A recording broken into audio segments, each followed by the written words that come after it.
Welcome back, everyone. This is part 2 of my video lecture on Chapter 2, Model Building and Gains from Trade from Principles of Macroeconomics. In this part, the second part of this video lecture series, we're going to talk about the benefits of specialization and trade and looking at the trade-off specifically between consumption now versus consumption later. Specialization and trade generate value or gains in consumption for society. What I mean by specialization is when one person or one firm, for example, limits the work they do to a particular area. The assumptions of this model are going to be that we're looking at two individuals, or you might think of it, two entities. It could be two individuals, two countries, two regions, two firms, but it's two entities and they have different abilities in the production of two goods. Technology will be fixed and the quantity of resources also remains the same. This way, we're keeping the same three assumptions of our original PPF model and now looking at comparing the PPF of two different individuals who are producing the same two things. When we're doing this comparison, we're looking specifically at these two concepts. The first being absolute advantage. One producer of a good or service has absolute advantage if they're able to make more of it with the same quantity of resources than any other producer. You could think of this as like a resource cost. It's who can use the least amount of inputs to the production of their good. On the other hand, we have comparative advantage. Comparative advantage is when you have the ability to make a good or a service at a lower opportunity cost than the other producer. So what this is saying is that when I produce something, I give up less of the other things I could produce when making it. The difference is in the producer's ability to produce each quality good and allowing them to specialize in the thing that they have comparative advantage in. When we specialize in the product that we have comparative advantage in, that's where the gains from trade come in. Let's look at an example. Here are two individuals, Gwen and Blake. They both produce the same two goods, pizza and wings. The resource that they're using is time. And we're going to assume that they have the exact same amount of time, let's say 1 day. And given that resource of time, Gwen can produce 60 pizzas in a day or 120 wings in a day. On the other hand, Blake, another producer, with that same amount of time, could produce 24 pizzas in a day or 72 wings in a day. So let's evaluate absolute and comparative advantage in this example. Let's start with absolute advantage. Absolute advantage goes to the person who can produce more of the product given the same resources. So let's look at absolute advantage in pizza. Given the same resource, the time allotted in 1 day, Gwen can make 60 pizzas and Blake can make 24 pizzas. This gives us the answer that Gwen has absolute advantage in pizza making. Now let's look at wings. Given the same resource, the amount of time allotted in 1 day, Gwen could make 120 wings, whereas Blake could make 72 wings. So again, Gwen has absolute advantage in producing wings. This is an example where Gwen has absolute advantage in both products. This is not always the case. One person might have absolute advantage in one thing, and another person could have absolute advantage in another. This is just this example. So the question then is, should Gwen be the person who produces both pizza and wings? The answer to that is no, because although it's nice to have absolute advantage in a product, it's not the thing that drives value from trade. Comparative advantages.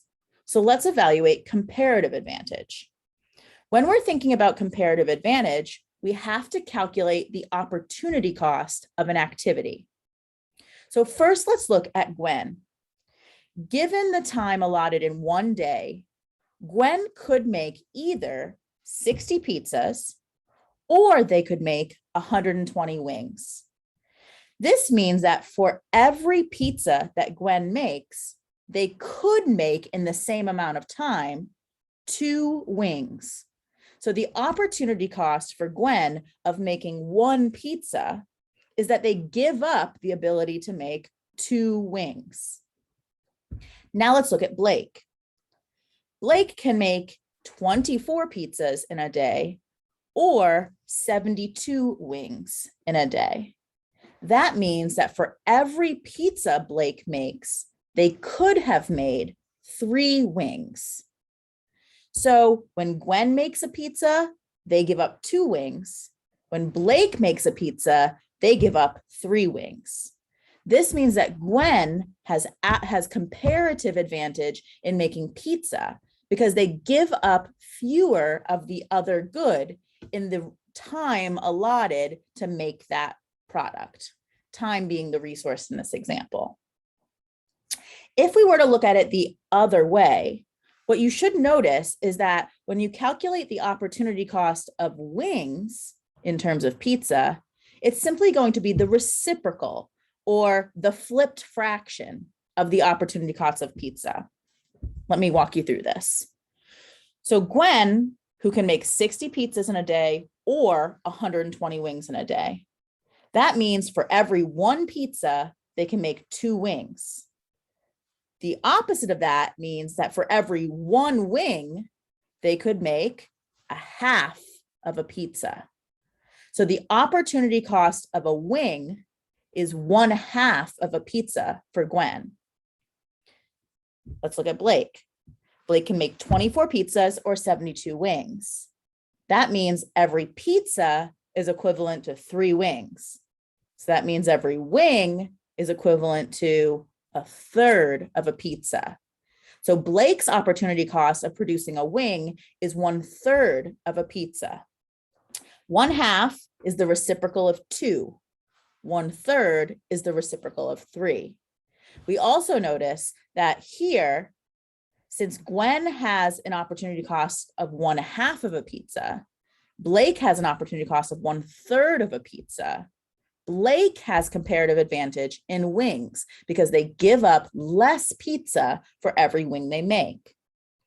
So we found here that Gwen has comparative advantage in pizza because they give up fewer wings. Blake has comparative advantage in wings because they give up less pizza. This will always be the case. One person, it's not possible mathematically for one person to have comparative advantage in both goods. You will always have one person having comparative advantage in one and the other person having comparative advantage in the other.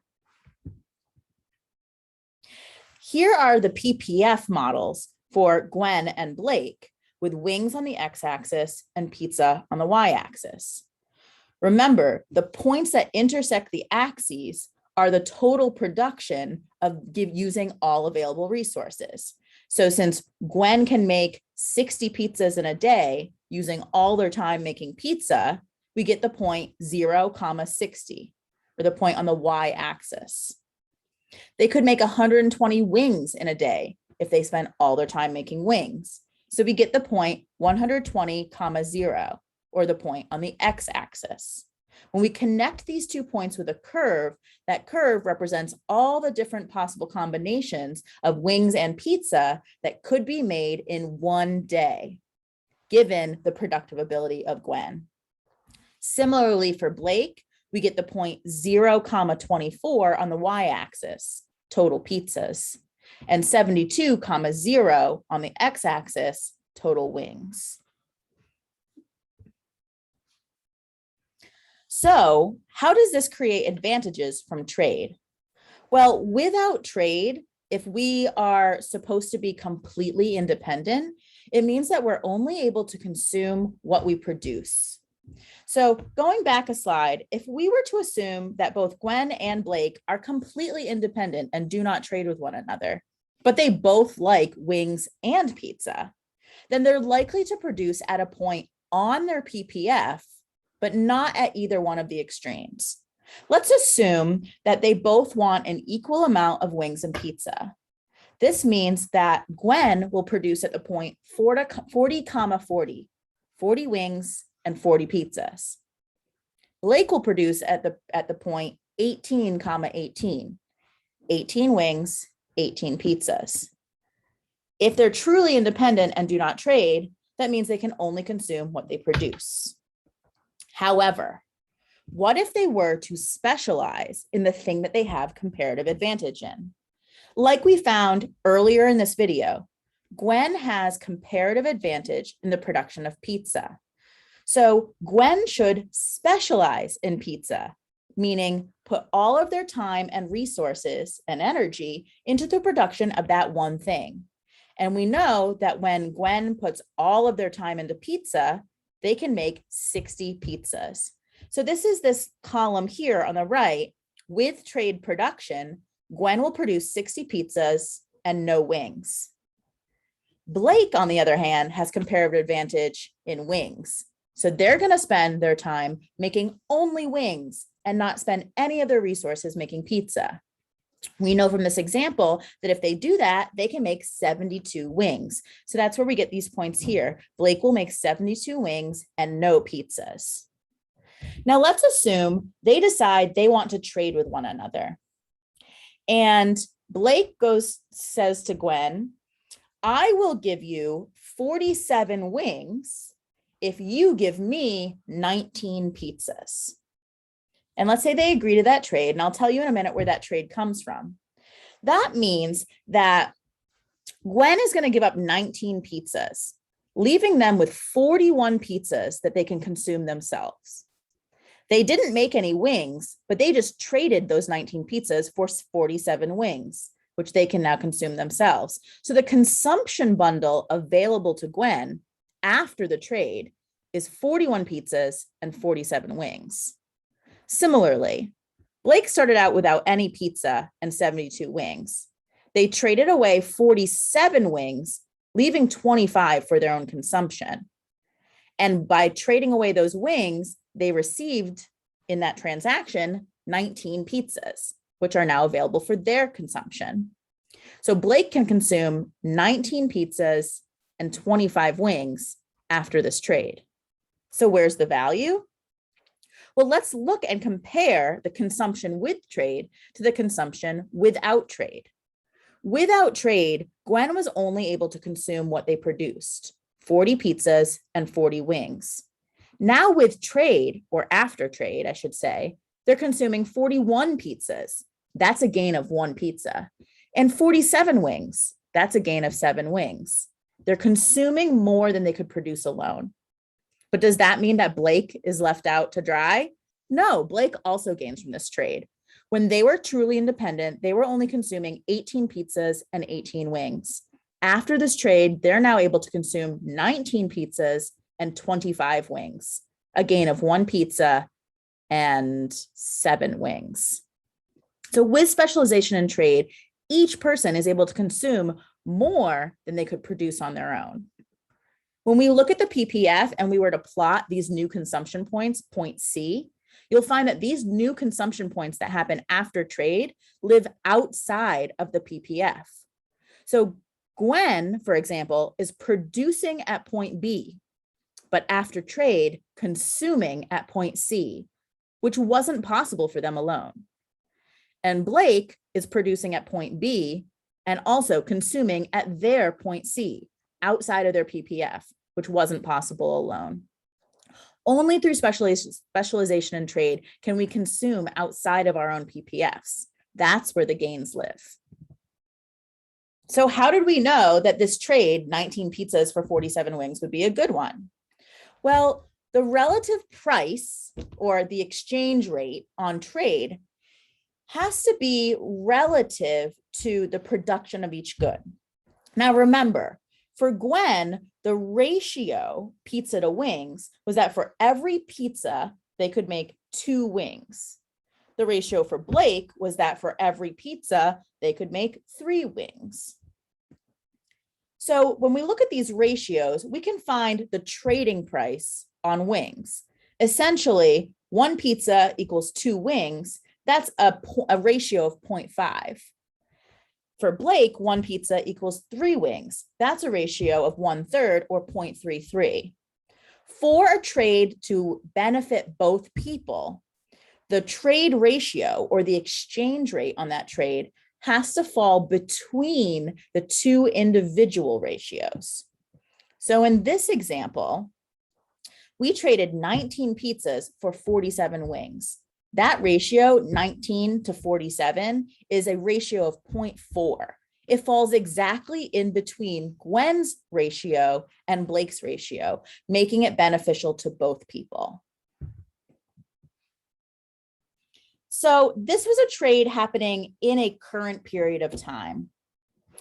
However, sometimes the period in which we make decisions actually reflects our needs, our wants, or our limitations in the long run, like over a long period of time. And so we have to fully adjust to the market conditions over time when we make trade-offs between present consumption and future consumption. There are essentially 2 kinds of goods here when we're thinking about the consumption now and later. Consumer goods are goods that are that's what we call goods that are produced for current consumption. We produce them now for them to be consumed now. For example, food products, most food products. Capital goods, however, are goods that help us to produce other goods. So for example, a factory. And so when we invest in capital goods, we're using today's resources to produce and consume things tomorrow or even further out into the future. This is the trade-off between consumption now and consumption later. We have to choose whether we want to invest in consumer goods for now consumption or capital goods for future consumption. Investment in capital goods instead of consumer goods allows an economy as a whole to expand its PPF and experience economic growth. As you can see in the right-hand side, when we invest in capital goods, we're actually able to produce more consumer goods later. The more capital goods that are produced, the more the PPF expands in the long run. So the greater the investment, the larger the growth. Let's practice what we know. What is the opportunity cost of producing capital goods instead of consumer goods? Capital goods are consumed in the future. So what we're giving up is consumption today. Another form of capital goods is what we call human capital. This is investing in the ability of people to produce more in the future. An example of human capital are education, going to college, getting a training, or like when you get trained in a particular skill, a particular software program, when you accumulate new knowledge, skills, abilities through investment now so that you can use those skills, abilities, lessons in the future for greater consumption in the future. That's what we call human capital. College or any kind of educational system is a form of investment in human capital.